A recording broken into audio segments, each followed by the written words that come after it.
জীবনযুদ্ধে জয়ী হওয়ার গল্প। জীবন এক অদ্ভুত যুদ্ধ। প্রতিদিন, প্রতিটি মুহূর্তে আমরা এক নতুন চ্যালেঞ্জের মুখোমুখি হই। কখনো মনোবল ভেঙে পড়ে, কখনো আঘাত পাই। কিন্তু সবকিছুর পরেও আমাদের উঠে দাঁড়াতে হয়।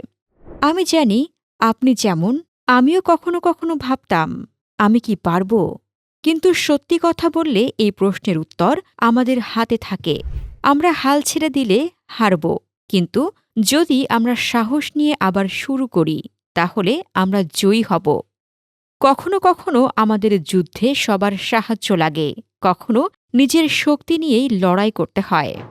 যতটুকু কঠিন জীবন, ততটুকুই সুন্দর যখন আমরা নিজের জন্য এবং অন্যের জন্য সংগ্রাম করি।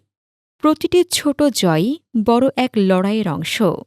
চলুন নিজেদের কাছে প্রতিজ্ঞা করি, আমরা কখনো হারব না।